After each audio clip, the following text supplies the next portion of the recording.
What's up, dude? What is happening? How are you? I'm good, bro. How you doing? Good, man. Wednesday, short week. Man. Excited about the weekend?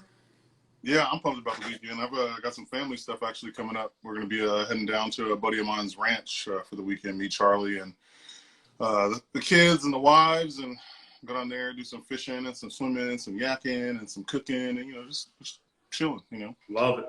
That's awesome. Yeah, man. So it should be a lot of fun. So, hey, I appreciate you jumping on here with me. This is kind of the first of a few different things that I plan on kind of doing. I kind of want to do this thing similar to like a podcast style type thing. Charlie would normally be on here with us, but he got stuck with the kids tonight, so he couldn't join. So Charlie 2.0. Yeah, Charlie 2.0. So I see we got a lot of people that have joined, which is really awesome. Glad to see everybody that's jumping on here to support. You guys probably see the little icon at the bottom that allows you to purchase a badge if you would like to support your favorite creator. By all means, please consider buying a badge. It definitely helps me continue to create the awesome content that you guys know and love. But that's all beside the point. First, I'd like to introduce myself. If you don't know, which you should already know, that Bass Fishing Dude. And then we have Jeremy, a.k.a. Fishing Lone Star, who is also a local fisherman here in Dallas, Texas. By the way, guys, if you have questions, please, by all means, use that questions box down at the bottom. You put those questions down there, and we'll try to answer those as we're kind of talking through this thing. So what this live stream is really about is about social media and kind of the state of social media in today's industry, what, us as creators kind of see the industry kind of moving towards or moving from, or just the vast changes that we are seeing as content creators when it comes to the aspect of content creation in today's market. Both of us being married, both of us having kids, we aren't your regular old run-of-the-mill, young, fresh out of high school, no kids, no responsibilities, content creators. And we are in the fishing space, which is at the current moment is very oversaturated. So Pretty busy. Yeah, it's very busy. So, you as a content creator, what do you see the industry going to as far as content creation? What do you think is probably one of your biggest struggles as a content creator in today's market? Well, I would say first and foremost, right now, my biggest struggle is Reels. Reels are clearly, from an Instagram platform perspective, are taking off, but they're still in beta mode. And for some reason, they won't give this old guy Reels to try out. So I still don't have that. And the reason why I think that's important is because anytime a social media platform comes out with anything new, they put a lot of emphasis on engagement around that new feature. So for example, on YouTube, it's shorts. Instagram, it's Reels. They're obviously trying to keep up with that shorter video that TikTok has, because that's very obviously engaging. And so I think that leads into what I was going to say too, is just video content seems to be where a lot of eyeballs are gravitating towards, away from just a static photo. Now, static photos still got traction, but videos are getting just as much, if not more. Even if it's not a reel, there's still a lot in the video platform right now. So. Man, I agree with that a lot, because that's something that me personally, I struggle with. Something me and Charlie talk about pretty regularly is the issue of growth. A lot of you guys have probably noticed that I've been sitting at that 25K, 26K range for a really, really long time for some really oddball reason, which we cannot seem to figure out. But a part of that is because we believe that the Reels piece has a lot to play in it. I do have access to the beta version of Reels. And it's not really something that I've leveraged. And a big part of that for me has just been because I'm not really a big fan of that short form content. That strategy and kind of what that content encompasses for me it's really tough to get behind. I think maybe it's just because I'm just old. I look at, the TikTok creators and things like that. And I me and Charlie use this term pretty regularly. I don't want to be twerking for engagement on Instagram, and, nothing against the guys that are out here that are, doing the reels and everything like that. Cause I've seen some really interesting reels that are out there. There's a guy, Fishing with Tate, I think is one of them. He makes really cool, really funny reels. and things like that. And I know that the aspect of that piece of that platform is meant to be entertaining, but me and Charlie have always tried to figure out a way to maybe try to leverage it in a manner to make it, educational, maybe doing, these short form, videos that, add an educational aspect to it, because it is really, really difficult to create content when you only have a 30-second window to put something into. It's like a little commercial, but you don't want to just make commercials and be a salesman, because I know that's not me personally, the type of platform that I want to build, because I feel like, the aspect of constantly and always trying to push, hey, buy this, buy that, buy this, buy that, is a huge turnoff to people, because it would turn me off. Yeah. So, that is an interesting thing, because I really do think that the Reels do play a huge part in the growth algorithm currently. You look at Torrance, Pond Boys, he lost his account this time last year. He had about 10,000 followers, and the dude is already at 53,000. He's got a reel that went absolute viral. I think it's got 20+ million views on it, and it's things like that, that it's interesting to see, how, Instagram, favors, certain people that are leveraging those new pieces of those platforms. So, if you're looking to grow your stuff out there, and you want to create, you have access to it, by all means, that seems to be the manner to grow. Yeah. So I'm reading the comment that Raymond Outdoors just made, is that my biggest struggle with me for Reels has been making unique content that doesn't stray far away from what the rest of my content is about. 100% agree there. In fact, I was telling a new potential partner last week that, for my channel, channel platform, et cetera, I knew 3 years ago when I started it that I didn't want to be the guy who's going out and doing like these challenges, fishing with gummy worms and stuff like that. Yeah. Look, I know for a fact that gets a lot of views and traction on YouTube, et cetera. So I am not at all knocking it. Okay. But that's not what I ever wanted, my platform and content to be about. I want to be more of people sharing information, sharing how to, get better as an angler. And, from a serious perspective, like, I want to go out and catch some serious fish. That is my goal. And I only have half a day to maybe 2/3 a day a week to go do that. I literally fish one Saturday or one Sunday, very similar to you. And so I need to make the most of my time on the water. I need to be as quick at breaking down water and fast at finding fish and catching them. And so, for me, that's what my content's been about. So I'm trying to then figure out, okay, now how do I make that engaging, entertaining, and short snippets to still grow? And then I think there's some space for that, but you're almost having to kind of constantly reinvent yourself based on not your content overall, but your modality of content, which I have to recreate almost constantly to stay, not stay relevant, but to stay in front of whatever the social media platform is putting you in front of.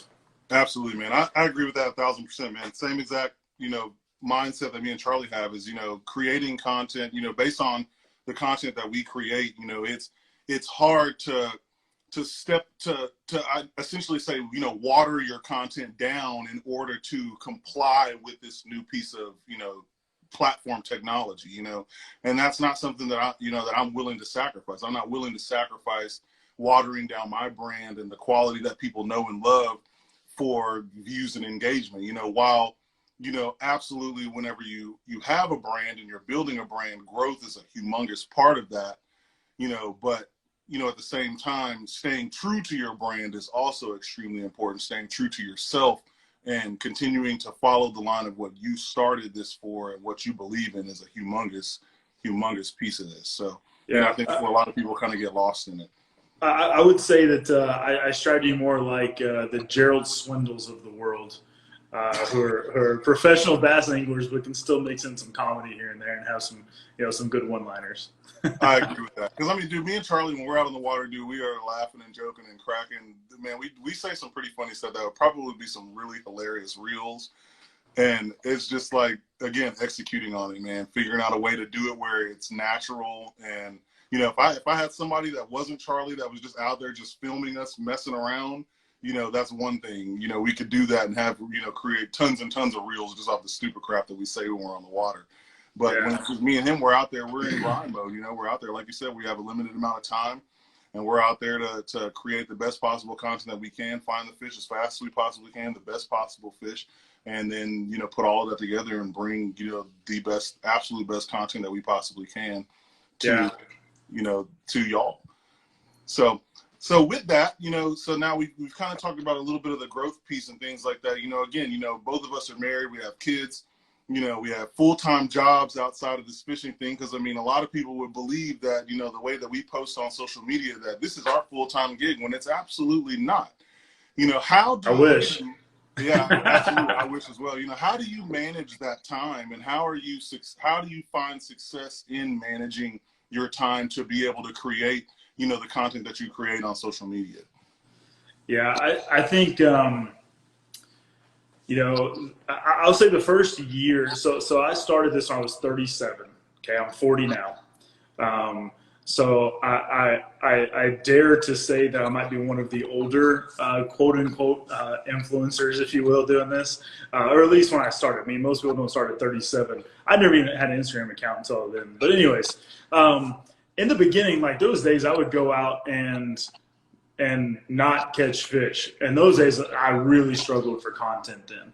Now I've gotten better as an angler, which allows me to have more content. So now I feel pretty confident I can go out and catch 4 or 5 fish in any given day or lake or body of water, put together at least some sort of informative, entertaining, educational video or content. And I'll take that, and I know you do the same, so I'm probably taking some words out of your mouth here, but I'll take that. You know, no, there may be a hook set that'll be a cool picture, and that'll be one post. There may be a release of the fish, will be another short video. You know, there may be a quick soundbite of the fish hitting a topwater frog that I'll make another short video. So I mean, you know, I'll take a day like that, and that'll be my whole next week's worth of content. And you know, just space it out. So I'm still posting 1 or 2 times a day. I do stagger my posts in terms of, okay, maybe this is going to be a post about, you know, a tackle and gear. Okay, this is going to be a post about the actual fish, or, you know, the technique of retrieval. Okay, this is going to be a short video. This is going to be an IGTV longer video. So I'm still mixing up all those different modalities of the post. But that way I have something to post every single day when I'm sitting in my office right here on conference calls and working. And, you know, I'll like right now, I already have my next 4 days of posts already lined up in my drafts. You know, so it doesn't even take time during the day for me, because I just sit, you know, when I'm sitting on the couch watching TV, I'll go ahead and throw them through videos or pictures, find what my next posts are going to be, and have them all lined up already. Yeah, man. I'm pretty much kind of the same way. You know, again, I've got 3 kids. I work a full-time corporate job. You know, I work in the information security field. So, I mean, my days are very busy. You know, luckily I'm working from home currently, but I mean, that's probably going to change in the very near future, where we end up, you know, phasing back into the office. But, yeah, man, when me and Charlie go out, you know, that's the thing, you know, again, like I said, you know, when it comes to, you know, the aspect of social media, what you guys see out there is not necessarily what's always happening. Like, we don't fish every single day, though we would love to be fishing every single day. And, you know, that's not us, you know, me telling on us saying, oh, you know, we're faking the funk or whatever, but that it's just the truth. You know what I'm saying? I'm 36 right now. I'll be 37 in January. You know, I started this 3 years ago. You know, I was in my 30s when I started doing this fishing thing, you know, and I think back, you know, when I was in the military and I wasn't doing anything but partying and drinking my life away, that I could have been doing this. Right. And there's no telling where I would be with it at this point. But what's up, OK Outdoors? You know, when we go out, we take those opportunities to create as much content as humanly possible. You know, to fill those content coffers, as I like to call them, because we are, you know, we have to have content to be constantly posting whenever we're not able to fish, because you think about it, it's been raining like crazy over the last like 3 months out here, you know, so there was times where, you know, I didn't get to fish for 2 or 3 weeks, just simply because it's just dumping rain every single day, all day long. And throughout those entire spells, you know, I always have content that I can rely on to post during those downtimes where I can't get out and fish, whether it's, you know, videos or, you know, tons and tons of photos. That's another big thing, is that we shoot a lot of pictures whenever we go out, you know, whether it's, you know, pictures of lures, baits, just lifestyle photos or fish catches and things like that. We take a lot of pictures. That way we have, those stationary stagnant photos to post, carousels and things like that.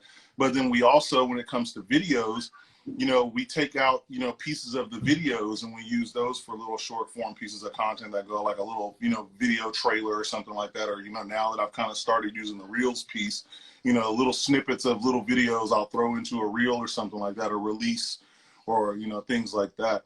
So, yeah, I mean, and the timing thing kind of takes me back to when I did the online competition, a couple weeks ago.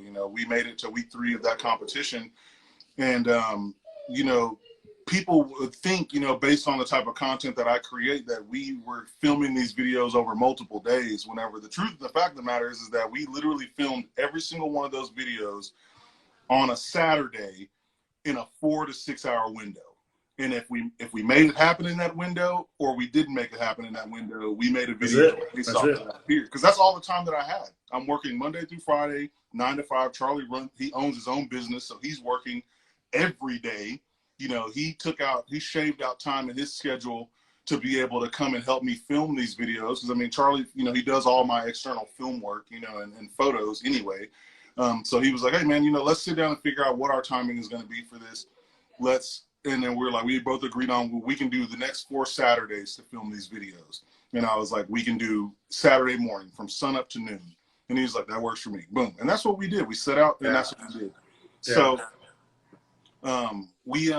we break down those, those little bitty short periods of time. But I mean, we were able to create 4 really awesome videos. Mind you, those types of videos that we created for the online competition were not the type of videos that we would normally create, based on the fact that they were challenge type videos. Sure. But I mean, that's the kind of content that Catchco is really, really popular for, is those challenge style videos, MTV slams and go out and do XYZ in this amount of time type challenges and things like that. Yeah. That's not something that we normally do.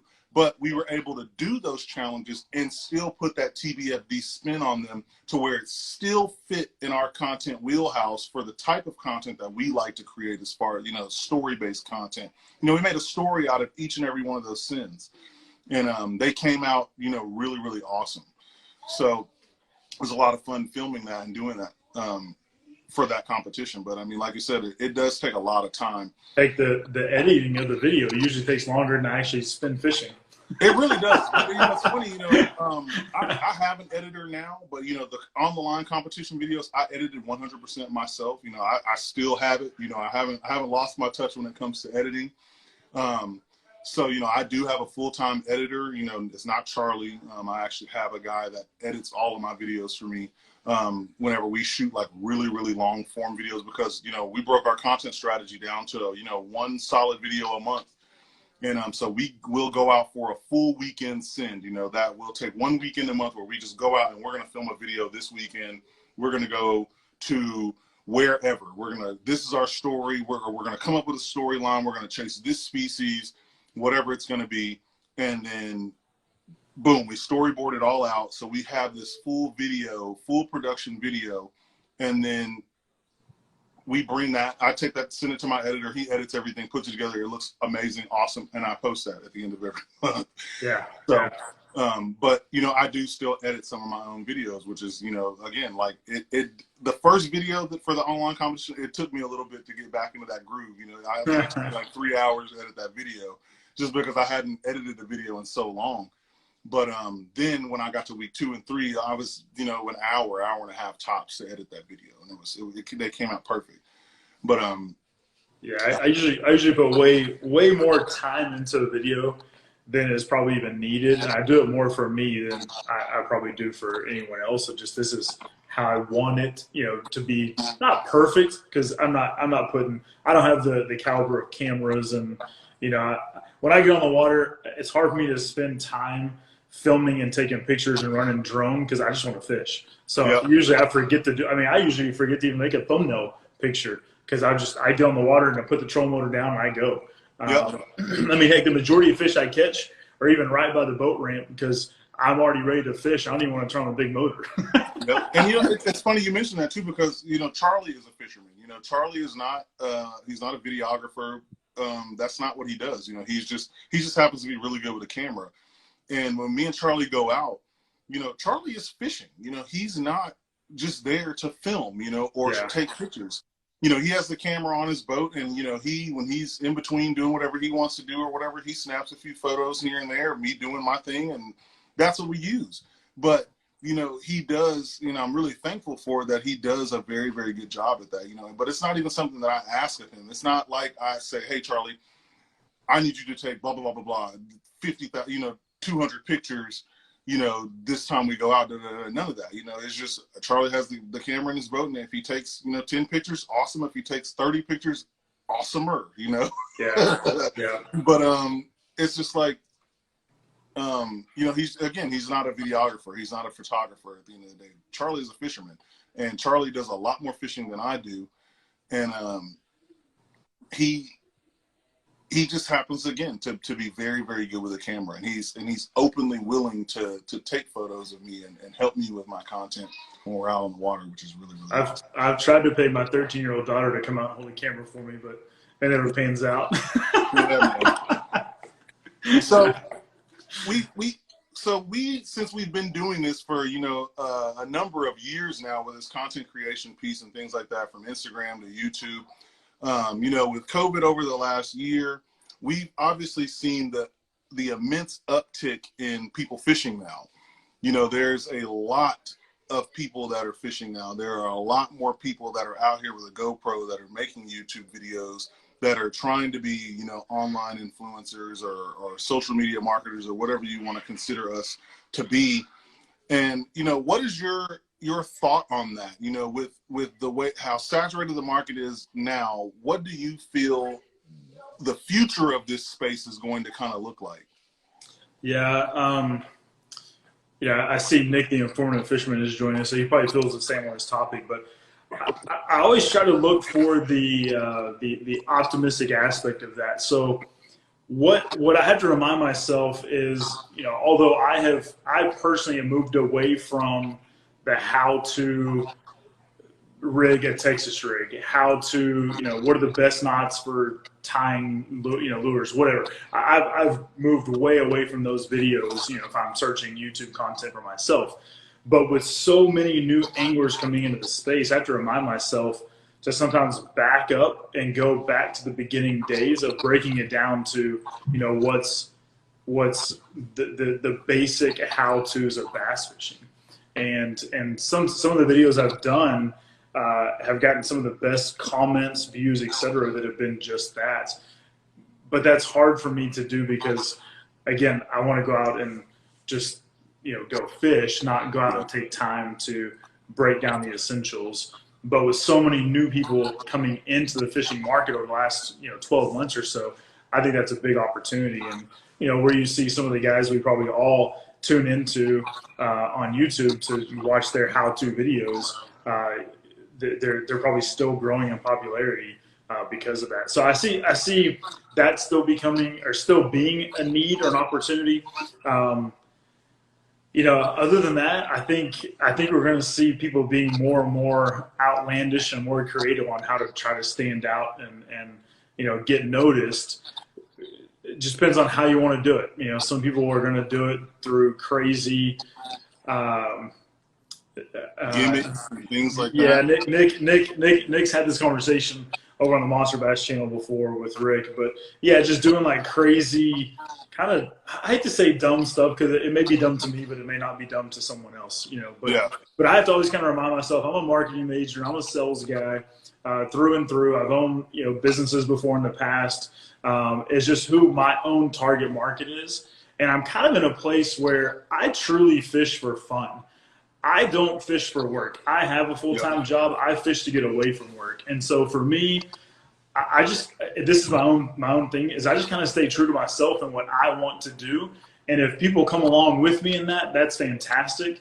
If they don't, and there's something else that caters to them, then I'm not going to be that person. And I'm okay with that. Like, I've kind of come to terms with that.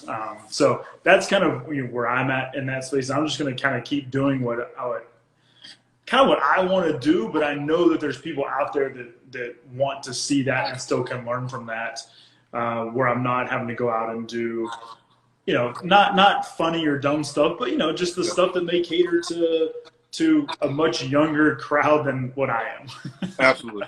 Yeah, you know, you and I'm being very that, PC in how I state all this, if you can't tell. Yeah, for sure. And, you know, you mentioned that staying true to yourself thing, you know, and you know, creating, you know, fishing for fun is a big thing. You know, one of the big monikers that I have is, you know, for the love of fishing. You know, everything that we do is for the love of fishing, you know, at the end of the day. And, you know, I was talking to Brian Latimer the other day, and, you know, we were just kind of talking about kind of the state of content and things like that, you know, the state of the industry as far as content creation goes. And, you know, he was just like, you know, basically just, you know, at the end of the day, create content for those for the people that rock with you. And it's like, you know, the people that are really there to support you, you know, create that content specifically for them. And, you know, I create content for myself, but I also, obviously I create it for my platform, you know, because, you know, I create content that I enjoy. And I'm a pretty, you know, what's the word I'm looking for? I don't even know what the word I'm looking for. My mind just kind of went blank. But, you know, I think that I relate to a lot of people, especially in my age bracket. I know that there is, you know, a younger demographic that's coming up. You know, when you look at people like the Guggen Squad that have inspired tons and tons and tons of these guys, you know, these younger generation kids to get out here and fish. You know, even we have inspired some younger people to get out and fish. It's not even just about the Guggens or anything like that. I mean, I think that, you know, there's a certain level of seriousness to the fishing industry, and then there's a certain level of fun to it at the same time, where different parts of each of those kind of relate to a certain demographic. And that's, again, like you mentioned, you know, knowing your target demographic is extremely important. And I think that's where a lot of, you know, newer creators, a lot of these newer guys that are coming up in the industry now that don't really realize that. They don't really know who their target audience is. That's why whenever you look at some of their content, they're kind of all over the place. You know, I feel like, you know, I've narrowed down my target audience. I know you've narrowed down your target audience. And it's like, Daryl's sitting there talking about us old folks too. And I mean, we're not old, bro. I mean, you're old, but we ain't old. We ain't that old. We getting there. But my comments aren't updating. Who said that? My boy Daryl Papioso. Oh, nice. And, I saw Informative Fisherman on there as well. And LP Fishing, he mentioned, you know, not everyone will last in this space, you know, only the strong survive. And that's absolutely true. Because at the end of the day, you know, even though there may be 30, 40, 50, 60 of us guys out here with these larger platforms that have been able to, you know, manage to grow them over the last 12 months to, you know, 36 months, you know, in this space. The truth and the fact of the matter is there's a lot of work that actually goes into maintaining this and continuing to grow this. And the truth of the matter is that not everybody can do that. And not everybody is going to be able to do this at the end of the day, you know, and I'm not saying that to be, you know, mean or to be rude about it, or I'm just being real, you know. Everybody is not going to be able to do this. Everybody's not going to be able to secure sponsorships and partnerships and things like that, regardless of what their social media platform size is. A lot of times, you know, companies don't care about necessarily the size of your platform. They really kind of look at you as a person, and in everything that kind of encompasses everything that you're doing, you know. So that, to me, is a big point that I think a lot of people really don't understand. They see, you know, obviously everybody sees what we're doing. They're like, man, I want to be like TBFD. I want to be like Fishing the Lone Star. I want to be like, you know, Weston, Pond Boys. I want to be like the Guggen Squad and things like that. But the reality of it is that you can't, you know, and it's not, again, not to be mean, but it's just the truth. I mean, not saying that it's not impossible. I mean, yes, you could potentially do it with a lot of work and a lot of dedication to get to where we currently are, but there's a lot of sacrifice that you have to deal with to get to this point, you know, and then being able to sacrifice certain things while at the same time staying true to yourself is extremely difficult, you know, if you want to do this the right way. And I don't think a lot of people are really ready to do that. I think these guys want to take shortcuts and other things to get to where we are, in the hopes that it gives them something that they don't really know what it is yet. Well, you mentioned something that's interesting that I learned in the beginning is, you know, you know, whether you know you're on the you know, Team Guggen or not Team Guggen, everyone knows who the Guggen squad is. They, you know, they were some of the first to take social media and fishing and combine them. Right, good, bad, or indifferent. You know, nothing about their content, but just everyone knows who they are. Period. Yep. But a lot of people, and I kind of almost went down this path when I first started of like saying, okay, if this is what, you know, some of the biggest in the industry are doing, then I'm going to do that as well because it works for them. It should work for me. And that's not the case at all. I mean, that's like saying the show Friends that had been on for I forget how many seasons, and a brand new sitcom should be the exact same as Friends and is going to get the same amount of views. No, you have to do something different in that brand new sitcom that's something totally engaging and different than what Friends is, because you can't do the same thing and equate to someone that has been doing it for 10, 15 years and expect the same results. It's just not going to work. And you can't. You're fooling yourself. I was fooling myself when I first started doing it. I was like, well, I'm going to do the same type of videos. Why is no one engaging and liking these? It's like, well, because no one knows who you are. Exactly. You're not the same as, you know, as some of you know, the biggest in social media, whether it be Tactical Bassin or Fluke Master, or, you know, whomever, Nick the Informative Fisherman. You know, these guys have big platforms. You're not the same as them. You can't do the same content as they can. You know, and it's a slow grind. I literally remember hitting 100 followers on Instagram and being like, oh my God, it took forever to get to 100. And then hitting 1,000, like, oh geez, holy cow, that was crazy. And getting 50 subscribers on YouTube was like, oh my gosh, how am I gonna get to 100 now? How am I gonna double that? And it's still that way. Like I just hit 200 subs on, 2,000 subs on YouTube, which to a lot of people isn't a lot. To me, I think it's fantastic because I remember having 50 and be like, how am I gonna get to 100? Right. And I mean, I'm at 29, almost 2950, I think is what I'm at right now. And I mean, it's like, it's mind boggling to me. You know, I mean, I'm not somebody that posts like crazy on YouTube. I mean, I know that you do, you've probably got 100+ videos on there. I think I'm at like 40 videos, but, yeah, I mean, I don't post a lot on YouTube. You know, I think that's one platform that I think that we, you know, as creators are severely behind the power curve on. You know, we got into that market really, really late, and it's extremely hard to grow on that platform unless you're literally just throwing videos up every 20 minutes. Or you just want to be a how-to tackle review channel. I mean, if you want to do that, then great.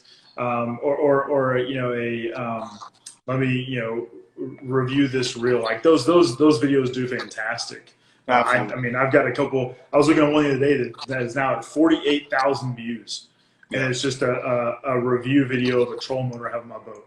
Like my wife shot it on my iPhone after I was pulling it in from fishing one day. I'm dripping down sweat. She filmed the video, and it's got 48,000 views. Those are the best videos, man. It's crazy. You come off the water and you're literally dying, and you can barely breathe or talk, and you're like, this is what I'm doing.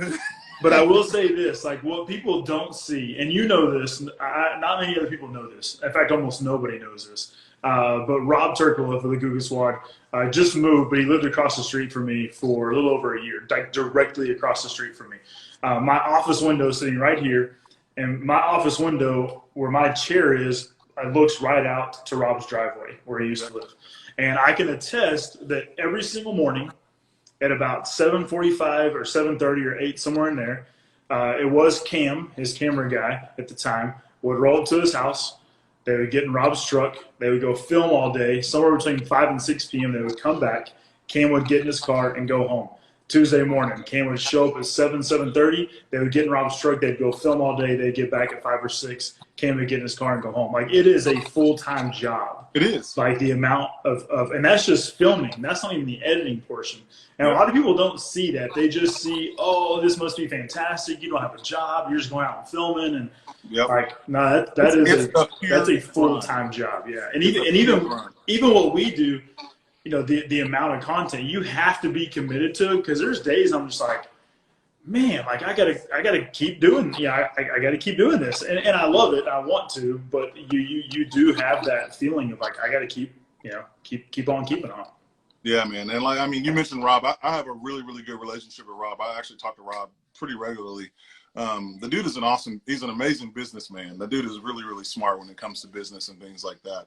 But yeah, man, I can attest to that 100%, man. I talk to Cam all the time as well. You know, I'm really good friends with Alex Blackwell, John's old cameraman. Again, good friends with John as well.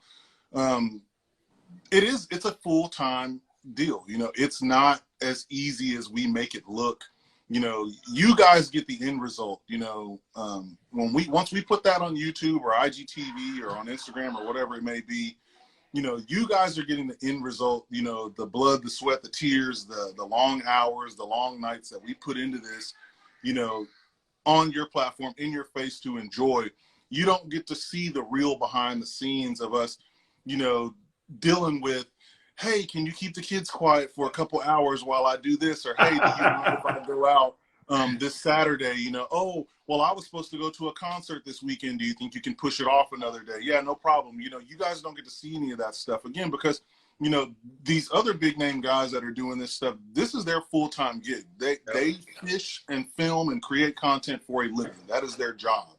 You know, for us, this is not our job. Like, you know, like Jeremy has said, like I've said, we both work a full-time job outside of this fishing space and this content creation thing.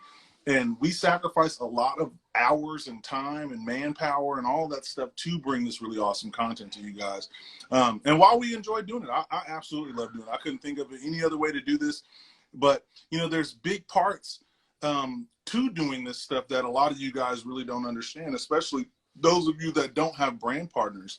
And that's maintaining, building, and nurturing really great relationships with your brand partners. And, you know, Jeremy is a really big brand partner with the Colony Shields, which is, you know, in my mind, I feel like it's a really awesome opportunity that he has. I know he has that big partnership with Monster Bass and things like that. What do you find to be some of the hurdles that you've had to overcome as you've continued to gain new partners over the last 3 years? Yeah, that one's pretty easy. I've talked to some people about this, but you know, I thought about, you know, actually making some form of video about it. But I think one of the hardest things right now is, you know, when you're first starting out, no matter what size you're growing, you kind of have to make a decision. And the decision you have to make is, are you going to, along the way, partner with smaller companies and at one day burn those bridges, leave them, and I shouldn't say sell out for a larger deal or partnership. It depends on how you treat you know, all those organizations, and some people treat it as business, etc. You know, and it's hard to do because, especially right now, when you think of some of the bigger companies, whether it's, you know, Luz and Strike King that are now together, it's, you know, Berkeley and Abu Garcia who are together, you know, Guggen, who has, you know, almost everything now with the exception of Reels, which we'll see what happens in the near future with that. I think we all know where that's going. I mean, you look at all these, you know, all these conglomerates, and you almost can't. It's very hard now to say, hey, I want to work with TFO rods, for example, which we do, but I also want to work with Luz Reels. Like, why would Luz do that? Now, I 100% use only Luz. I have 16 of them now. I have zero. Yeah, I have zero relationship with Luz whatsoever. You know, but I still love their reels. Now, I know though that if Luz came to me and said, "Hey, you can use our reels, but you got to use our rods," I would probably tell them no. And the reason why is because I've got a personal relationship with a Dallas-based company in TFO rods, and you're the same. And I can, you know, contact them anytime. I know that I'm valuable to them and what I provide. They're valuable to me and what they provide. And for me, and the place that I am, okay, me personally, I have a full-time job. I'm not looking to replace my job with fishing, at least not now. Maybe in retirement, but not now. So I'm not about chasing dollars and big sponsorships, because at the end of the day, I personally value knowing that I can help smaller brands, meaning like not the Luz and Abu Garcias of the world, that I can help, you know, maybe the mid-level brands grow that it's a great partnership. And so I truly value that. Like Egg Zone Lures, Jim, who runs Egg Zone, Yep. Owns Rod Glove too. Big yeah, fan of and Jim. Rod Glove. I mean, I love Jim. Jim and I text often. I mean, just this morning we were texting, just about different stuff. Like they're, between in Monster Bass with Rick. In fact, that was a decision I had to make as well because speaking of these conglomerates, you think about Mystery Tackle Box. Well, this isn't bad, but Mystery's also tied in with Catch Go, which is tied in with Carl's Bait and Tackle, which is tied in with Guggen. So you kind of have to decide. Not you have to like pick sides, but you almost have to not sides, but you have to choose which group or type of companies are you going to work with, and you got to be somewhat careful in those decisions because you don't, in my opinion, you don't want to. And I try very hard not to rep brands that have competing products against themselves. That's very hard to do these Definitely days. don't want to create conflicts of interest out there. Yeah. And you're right, man. And that's the thing. I mean, me and you have a lot of, similar relationships with, some of the same people. I know Jim with X Zone and the Rod Glove. I've done some work with Rod Glove. I've got personalized TBFD gloves on my rods. I need to do that too. Those are awesome. Yeah, man, you got to get him, man. He'll definitely take care of you. We're both with Temple Fork Outfitters rods. I've been with TFO since kind of day one. That's kind of been a very big proponent of mine. And that, again, you go back to the aspect of the reels. Like all I use is Abu Garcia. Every reel that I own is an Abu Garcia reel, and I've been very vocal about using their reels. And, I've always kind of thought to myself, even sometimes out loud, why hasn't Abu Garcia reached out to me, and, talking to, what's his name? Red Day Outdoors Justice or whatever his name is over there, because he's with Abu Garcia.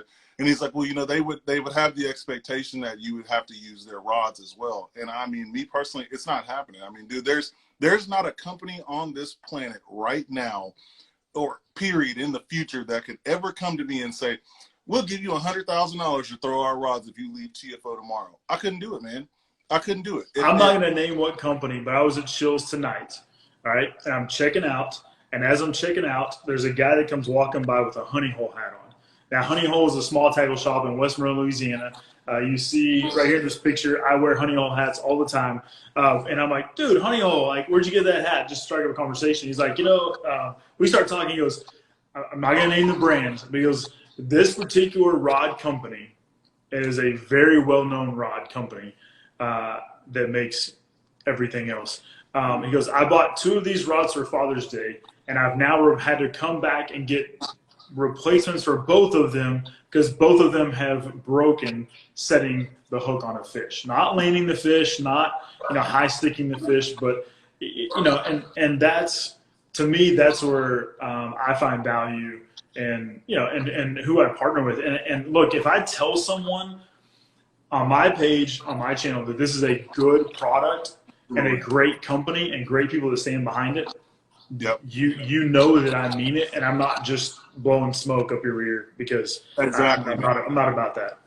Exactly, and I think that's another big proponent of all of this, as a whole, because just as well as I know, we get people reaching out to us on a daily basis wanting us to push or promote or pay for a plug on our channels or pages, and that's a form of selling out. I mean, there are companies that are out here that are willing to throw money at you, big or small, to plug their products, on your social media pages, and that comes back to being true to yourself and sticking to what you believe in.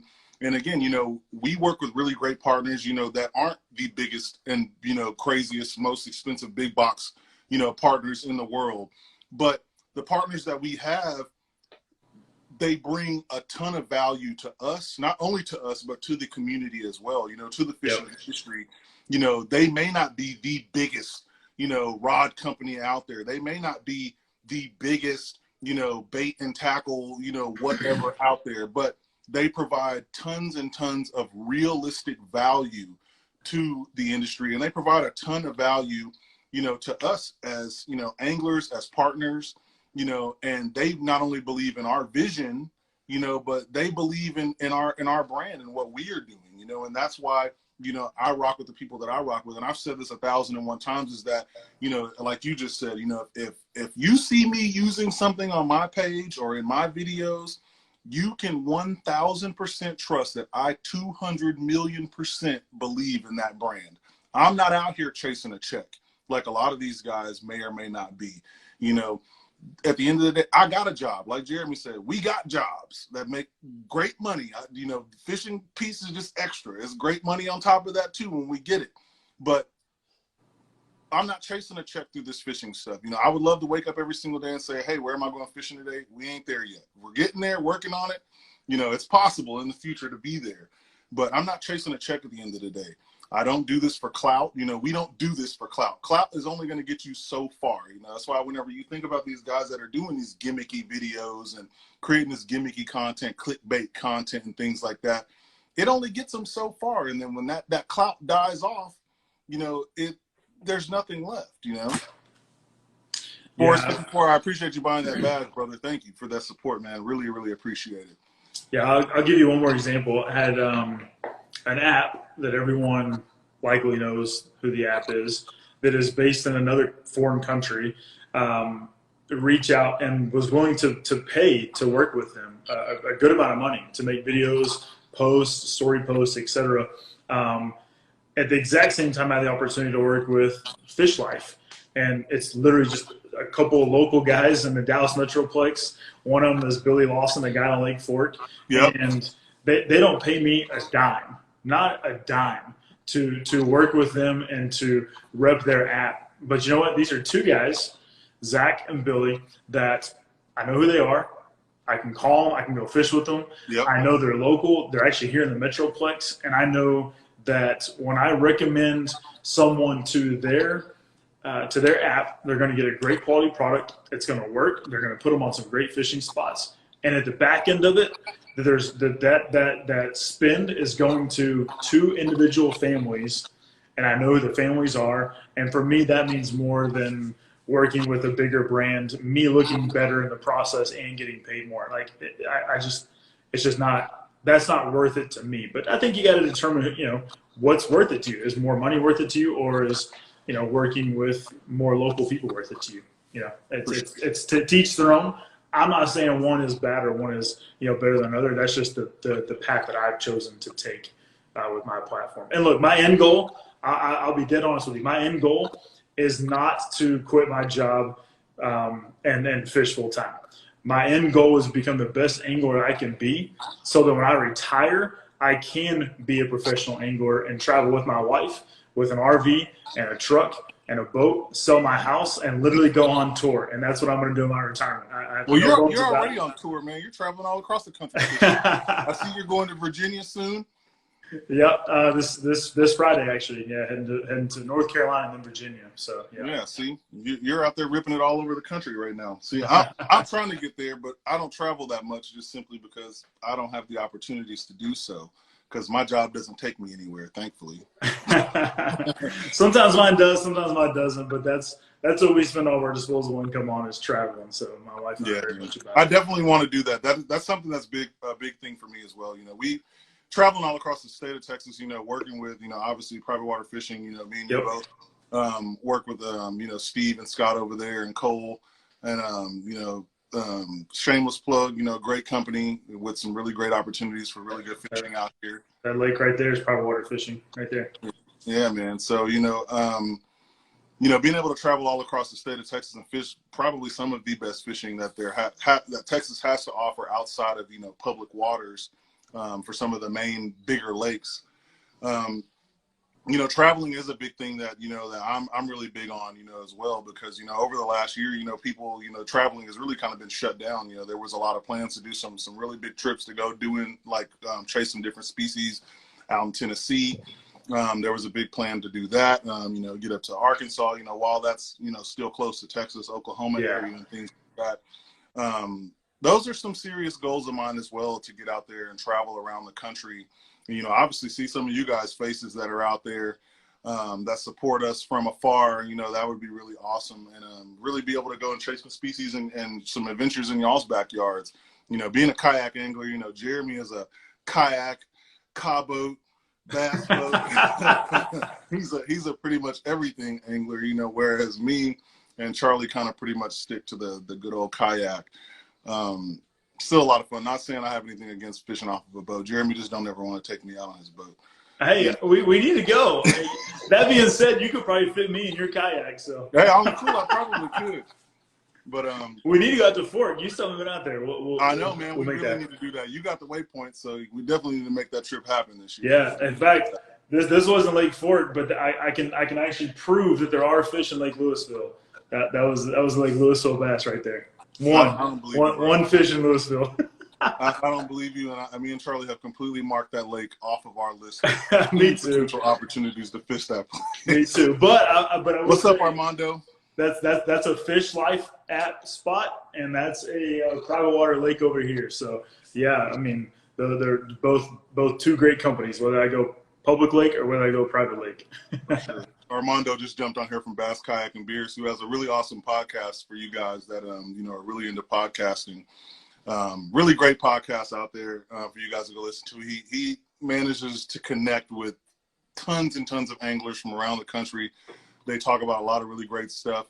And yeah, like Roger said right there, Louisville is trash. But back to Armando. My comments aren't updating. I can't see. I apologize. I can't see your comments aren't updating. So sorry, guys. Oh, you're good. And but like Armando said, are you guys done giving tips on palming reels? So I'm not a real palmer. Y'all can make fun of me all you want to. I'm not gonna do it. So for those of y'all that are kind of in the dark about this inside joke, a few months ago, somebody was dogging Jeremy out in his comments about the way he holds his rod and reel. Yeah. Jeremy is 40-something years old, so he definitely has that old man status going. He holds it by the handle, full grip on the handle. No, I keep my finger on the trigger. Oh yeah, so he's got his finger on the trigger on the finger on the trigger. That's right. And yeah, we made some reels back and forth. I kind of poked at him a little bit, you know, gave him some old man jokes, but that was a lot of fun. But no, we're not talking about palming reels, Armando. We're kind of just talking about social media as a whole, you know, kind of the market space, what it looks like to us, you know, thinking about, you know, content creators as a whole and where, you know, we kind of see the aspect of content creation going. So, Jeremy, you know, you being a person that, you know, obviously you get a lot more opportunities to fish than I do, you know, personally. I don't fish a quarter as much as social media would make people believe. But you do get to fish a lot more than I do, which gives you the opportunity to actually put out a lot more video content than I'm able to. So whenever we think about that aspect of, you know, quantity, you know, I have this mentality of quality over quantity. And I know that there are certain creators that are out there in this market space that are all about quantity. They don't really care about the quality aspect of it. You know, their aim is to put as much content out there as possible, as quickly as possible. What are your thoughts and ideas, or what is your kind of thoughts behind that? And, you know, how do you feel about that mindset? Yeah, I'm somewhere in the middle. And the reason why, so again, this is going to be more probably a personal thing, but I'm somewhere in the middle. So what my ideal state, if I could do it, and I don't know if I've actually achieved it more than 2 weeks in a row, would be 3 videos, and I'm talking about more YouTube now, would be kind of a weekly update that's just more like just talking about the status of the lakes that I'm fishing, what I'm seeing, fish patterns, etc. So it's more of just a pure dialogue. And in fact, I try to do this in one take, where I literally turn the camera on with no edits. We're just going to run through it, and then we're going to be done in about 8 to 9 minutes. That being said, I don't do those very much. I was doing really good, and then my grandmother got really sick. I had to take care of her for a little bit, or help take care of her. Kind of during her final days, she passed away, unfortunately, about a couple weeks ago, and so it kind of took me off my game. But my goal would be to do a weekly update, a video of actually on the water from the past weekend of the actual video footage of us catching fish. I say us because I'm usually with someone, and then. More of like a gear and tackle review video. And so I would like to do 3 of those a week, because those kind of cater to 3 different types of content and 3 different, not audiences, but people who are tuning into YouTube for certain things. one that just wants the status of local lakes, one that Yep. may want, you know, the actual footage of watching you go out and fish, like that story you were talking about. And Yep. then in my opinion, the videos that do the best is the gear and tackle reviews. Those do amazingly well. So if I could do 3 videos a week and be at those 3, that's what I would like to do. Now I say all that because from a channel perspective, my goal with YouTube, if people don't know watching this, I donate 100% of the money from my YouTube channel. Now, right now, it's $90 to $100 a month, but I'm committed to that. So even if it was $1,000 a month, I would still donate it to a scholarship fund for adoptive families. So, Awesome. so in the back of my mind, if it's been a week and I haven't put out a video, I'm thinking that those are views and therefore advertising dollars, even if it's $1 here, $2 there, et cetera, that I'm not, you know, helping grow to donate. And so I feel more kind of guilty about that. So that kind of keeps me going and driving. But my goodness, like the editing of a video, it just, like I work till 5:36. I get done, hang out with family, eat dinner, and it's usually 8:30.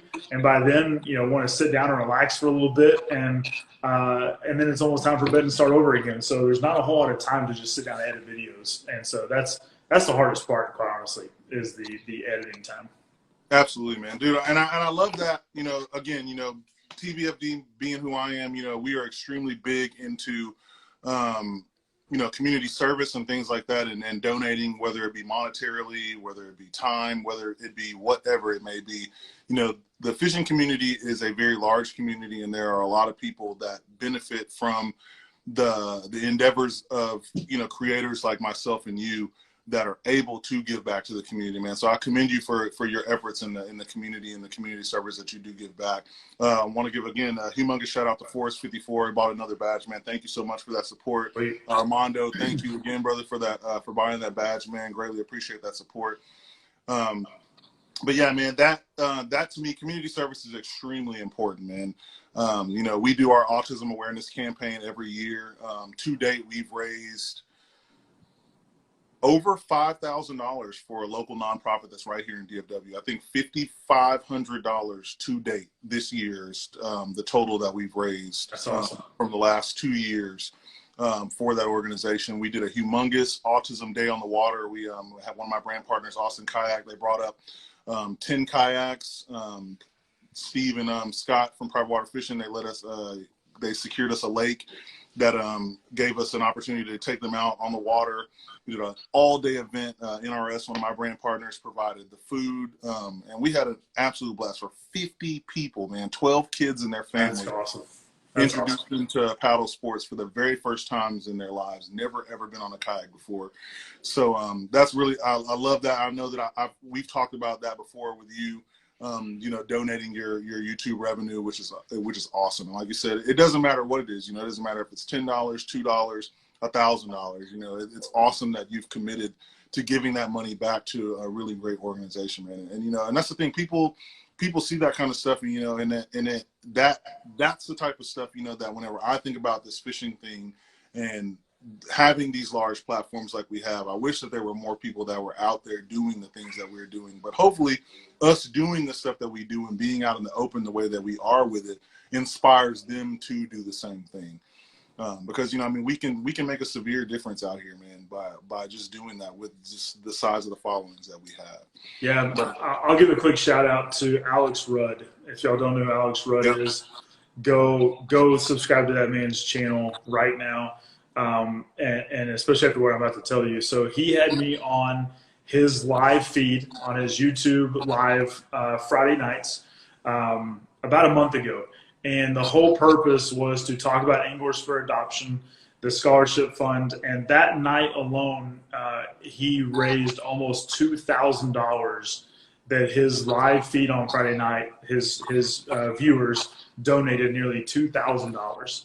And then he matched it with a lot of money out of his own pocket, him and his wife as well. So, like, you know, things like that is amazing. Like, and to me, you know, that matters so much more than, you know, how well a video does, or, you know, if I get 1,000 likes on a picture, you know, because tomorrow it's a whole new picture. I got to figure out how to post it. It's a whole new picture all over again. So we got a question right here. So I know I've been seeing a lot of questions come through, and we've kind of glazed over a few of them, but we've kind of answered them in passing. But I do want to kind of highlight some of y'all's questions and answer them as we're kind of going through this as well. We have Truly Best Waiver, your boy Sir Cruz up in here.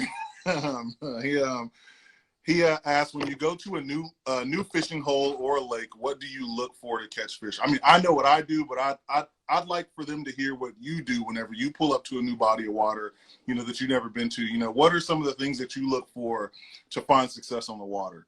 Yeah, so first thing I'm doing is I'm planning the night before. I'm looking to see where the wind is going to be blowing, what points or what coves the wind's going to be blowing into. I'm looking to see if there's any type of grass that I can tell, if there's reeds, if there's timber. Just gives me an idea of what type of baits to kind of prepare for. And then that's the first thing I do when I get on the water is I'm looking for anything that, if I'm a bass, I'm going to gravitate to, hide around, that's going to give me an ambush point or an advantage point to eat. And it's usually cover, which is on top of the water, like grass, timber, etc., that a bass can hide around. Or the harder part that you usually can't see is the structure underneath. And like right now, this time of year, a lot of bass are using structure as advantage points to push bait fish up against or to. And even if that's shallower water, so you think about it, like the top of the water is a barrier, right, to bait fish. And so bass will push bait fish into shallow water or up against the top of the water, which is where you normally see them blow up and chasing bait fish. So I'll look for points, main lake points, or points on secondary, like inside of a creek, cove, or channel.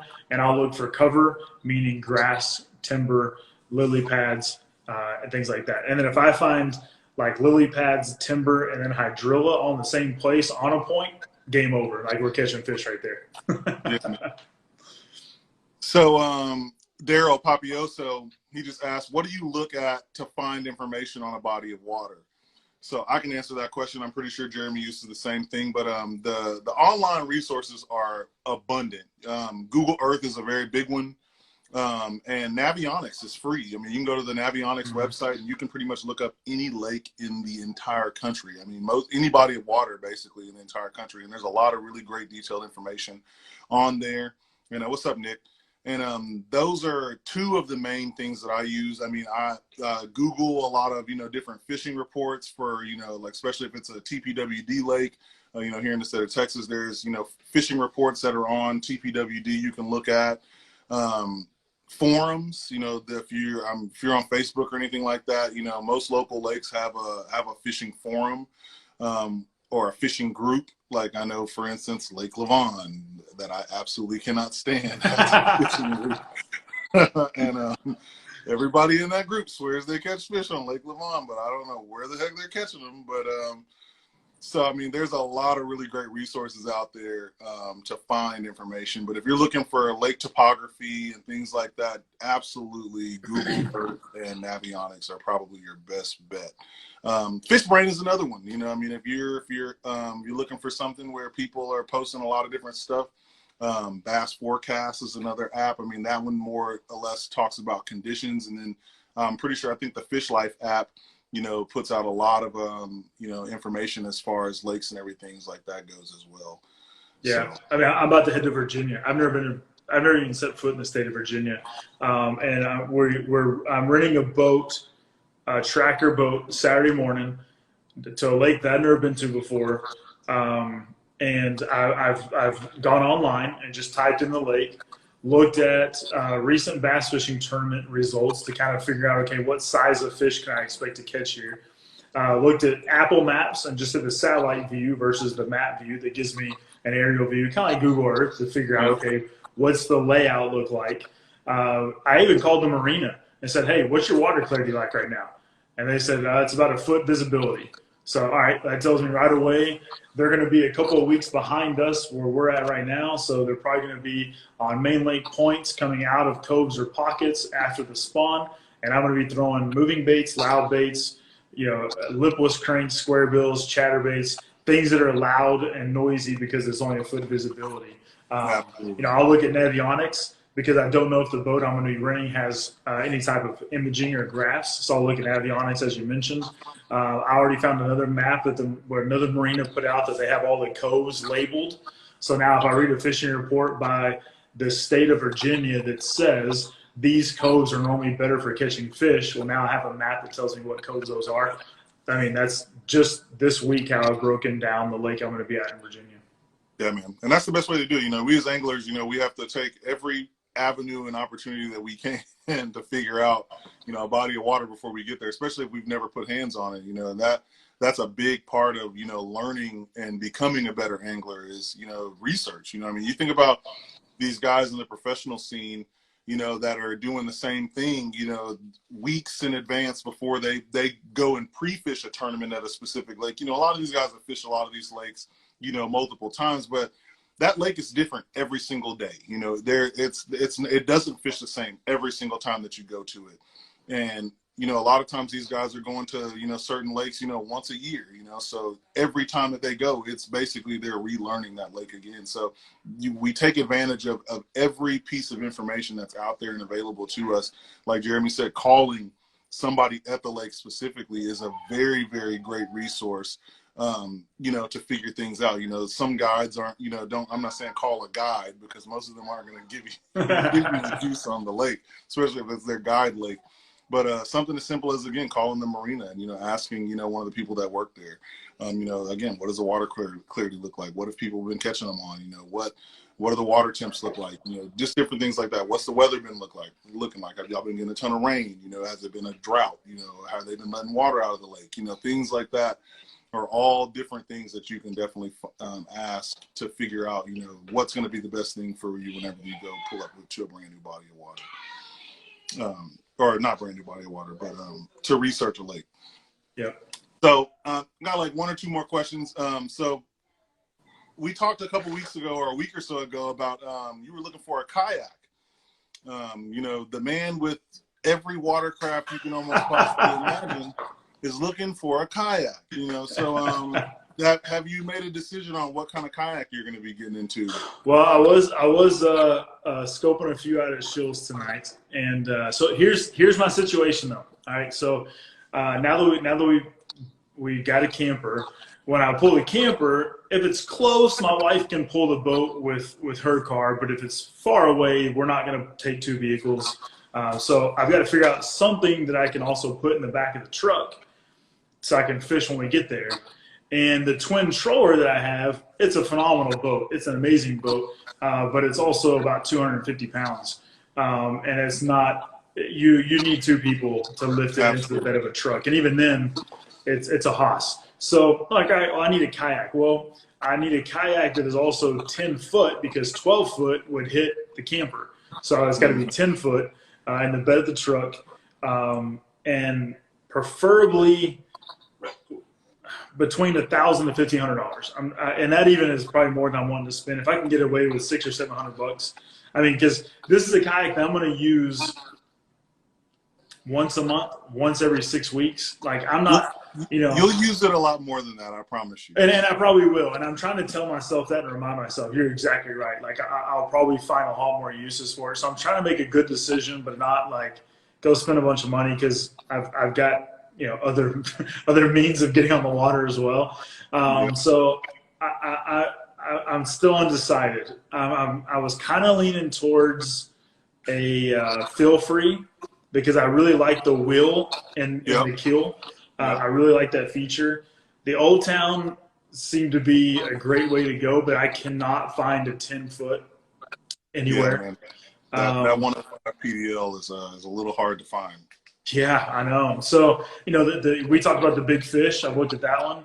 I was looking at is the Pescador? Like it's kind of a lower entry. Lower end, yep. Yeah, lower end. And thinking, they've got a pedal drive for like $1,400. Yeah, it's very, very cheap. That Pescador PDL is actually very, very affordable when it comes to entry-level pedal kayaks. Yeah. definitely want to make sure that you get you're doing a lot of maintenance on that drive though, to make sure that it stays in tune though. But Diesel Outdoors right there just said something that I think is probably the number one thing that a lot of people overlook, and that would be a very, very comfortable seat. I've heard that. You definitely want to get a boat that has a very comfortable seat, because your butt's going to be in that seat all day long. I think it's the Feel Free Lure 10. Apparently is rated pretty high on the seats that you have, but again, can't find one of those. So that's not the problem. Is every boat that I like and want, no one's got it right now. Nobody's got them, man. So cool. So I mean, I love that. I love the idea that you're thinking about getting into a kayak. I mean, again, you know, a true kayak. A real kayak, not a car boat or a twin troller. You know, I mean, me and you both have been out there on the water. And I've seen, you know, a lot of your watercrafts that you have, man. I'm glad to see that you're thinking about getting into a yak. But I think this will probably be my last question for you, man. You know, I love the aspect of fishing. You know, I don't want my fishing to turn into work. You know, but I have, you know, dabbled in tournament fishing, you know, tournament kayak fishing. And, you know, I always said from the beginning, you know, that I wasn't really interested in fishing tournaments because I didn't want the fishing that I did to turn into work. Because when you fish a tournament, you are literally working to catch those fish. Yeah. And I'm not sure if I've ever seen you fish any tournaments or even talked about fishing any tournaments. But I'm curious to know if tournament fishing is something that's on your radar, something that you've considered doing, or something that you're interested in doing in the near future. I mean, being that you've got multiple watercrafts, you can do kayak tournaments, you can do boat tournaments. The opportunities are pretty much endless for you. You know, is that something that you've considered?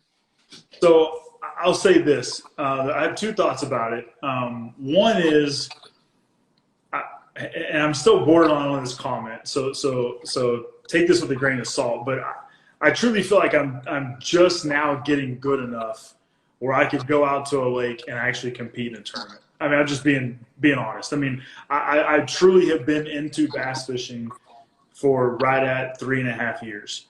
Okay, so we're pretty similar. Now I've fished before. Like I used to catch a lot of sand bass and you know and Rowlett Creek growing up, and I fished. It's a different type of fishing though. Yeah, and I fished crappie and catfish at Lake Tawakoni growing up. I mean, but bass fishing. So in terms of learning, you know, how to bass fish, how to break down a body of water, a lake, etc.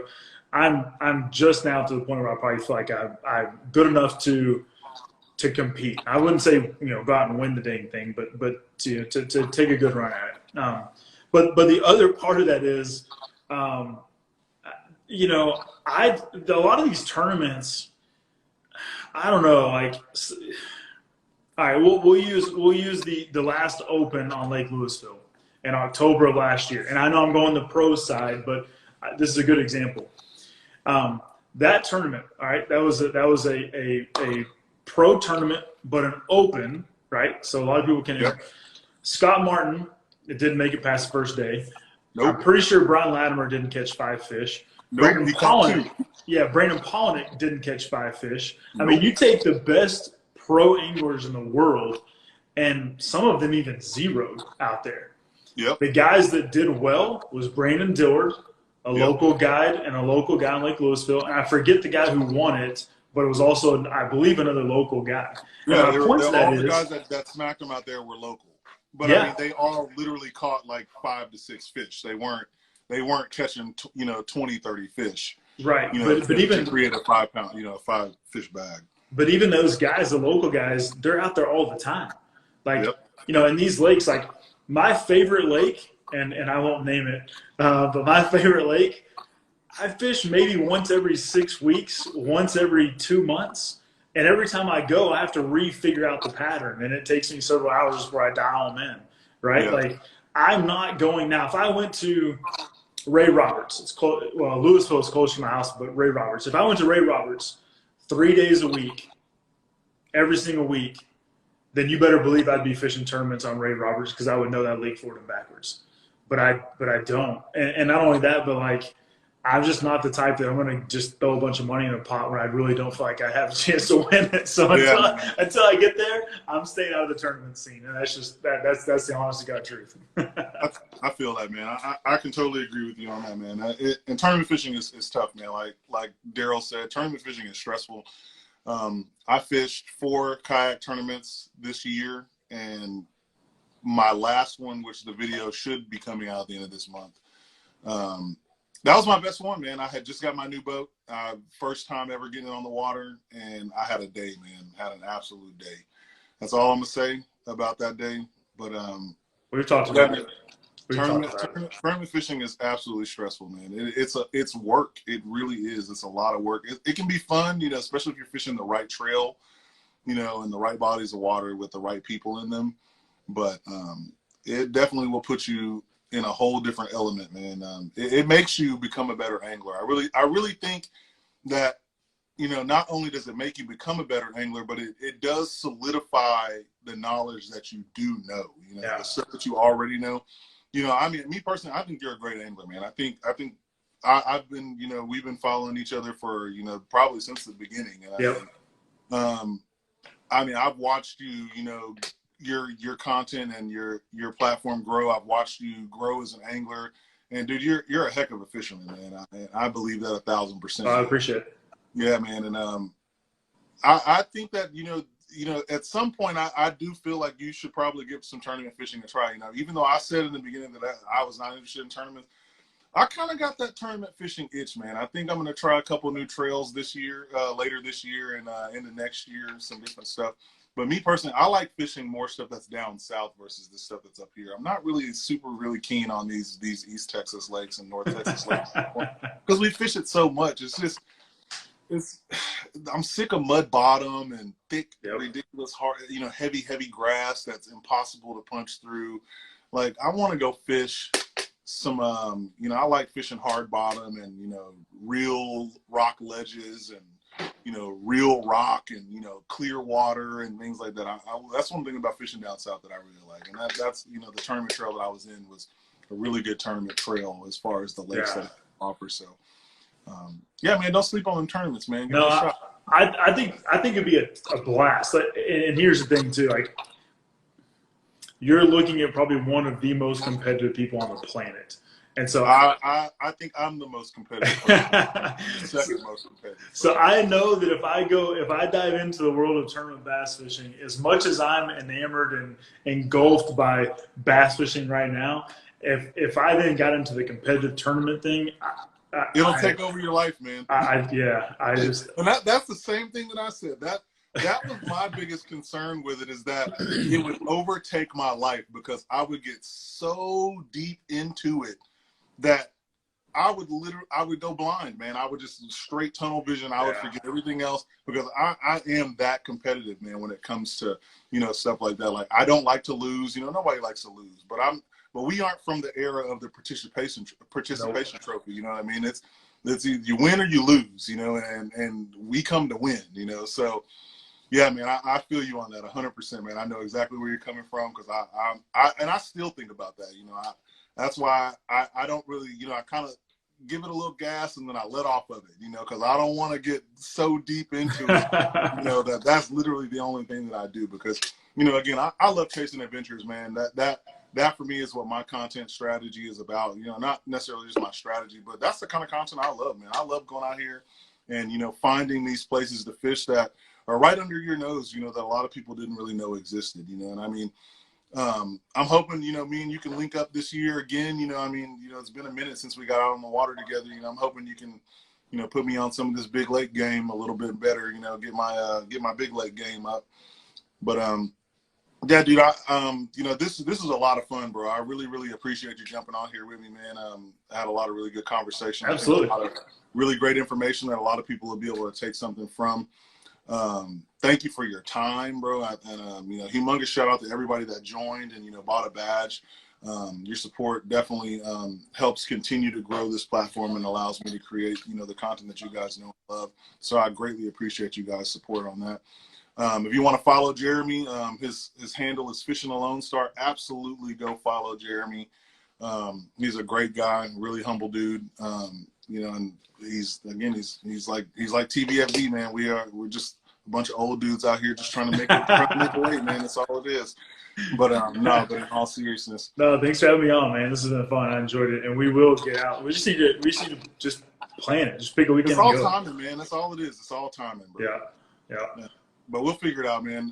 Good luck on your trip up there to Virginia, man. Hopefully you smack them up there, and then again in North Carolina, man. I hope you have a lot of fun doing that. But yeah, man, we'll definitely catch you guys on the next one. And again, I appreciate Jeremy for jumping on here, hanging out. Again, follow Fishing the Lone Star if you're not already, and we'll catch you guys on the next one. Thank you, man. See you guys.